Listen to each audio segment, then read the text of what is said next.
ప్రతికూల వాతావరణం కారణంగా ఢిల్లీ విమానాశ్రయంలో పలు విమానాల రాకపోకలకు తీవ్ర అంతరాయం ఏర్పడింది.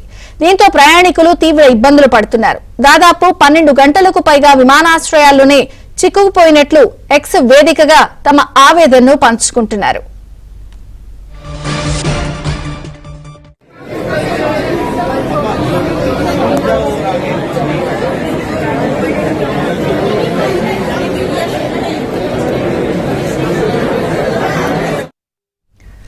దేశ రాజధానిలోని కొన్ని ప్రాంతాల్లో నిన్న రాత్రి దుమ్ము తుఫానుతో పాటు మోస్తరు వర్షం కురిసింది.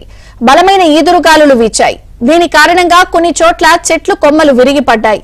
బలమైన ఈదురుగాలులు వీయడంతో దాదాపు 15 నిమిషాలను దారి మళ్లించినట్టు విమానాశ్రయ అధికారులు తెలిపారు.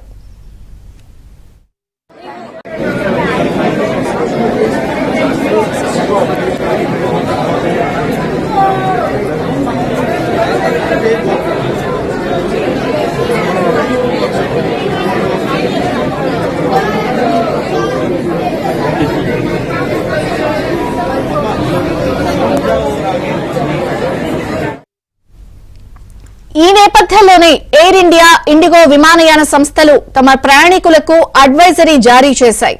అయితే విమానాల రాకపోకల ఆలస్యం కారణంగా ఎయిర్పోర్ట్లోని ప్రయాణికులు తీవ్ర ఇబ్బందులు ఎదుర్కొన్నారు.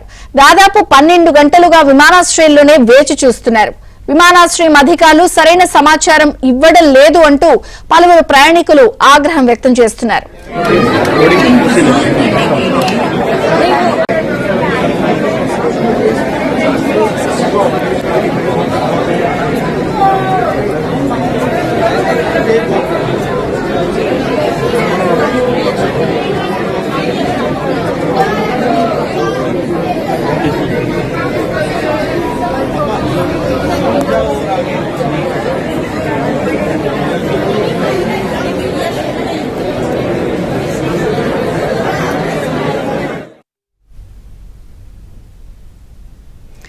ఢిల్లీలో దుమ్ము తుఫాను ప్రభావంతో విమానాల రాకపోకలు ఆలస్యంగా నడుస్తున్నాయి. దాంతో పలు విమానాలకు అంతరాయం ఏర్పడంతో ప్రయాణికులు కూడా తీవ్ర ఇబ్బందులు పడుతున్నారు.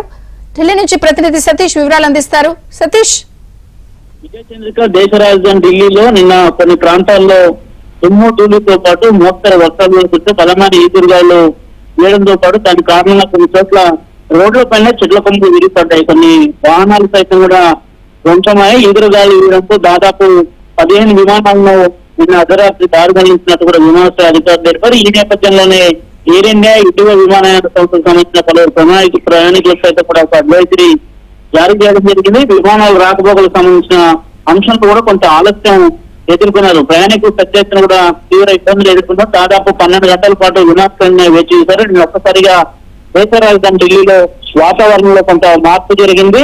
నిన్న సాయంత్రం అంతా కూడా పెద్ద ఎత్తున దుమ్ము ధూళితో కూడిన గాలులు వీయడంతో పాటు ఒక మోస్తరు వర్షాలు కూడా కురవడం జరిగింది. ఐటీఓ కావచ్చు, ఇతర ప్రదేశాల్లో పెద్ద ఎత్తున కొన్ని కరెంట్ పోల్స్ తో పాటు మరికొన్ని చెట్లు విరిగిపడడంతో దాని ప్రభావం అటు ఎయిర్పోర్ట్ లో ల్యాండింగ్ సంబంధించిన విమానాంశం కూడా కొంత సమస్యలు తలెత్తాయి. అందులో భాగంగా దాదాపు 15 విమానాలకు ల్యాండింగ్ సంబంధించిన అంశాలు కూడా కొంత ఆలస్యమైంది. దాంతో పాటు టైంకు వివిధ ప్రాంతాలకు బయలుదేరుతున్న విమానాలకు సైతం కూడా కొంత గ్యాప్ ఇవ్వడంతో పాటు ప్రయాణికులు తీవ్ర ఎత్తున కూడా పెద్ద ఎత్తున ఎయిర్పోర్ట్ లోనే అనేక గంటల తరబడి వేచి చూస్తారు. Thank you Satish.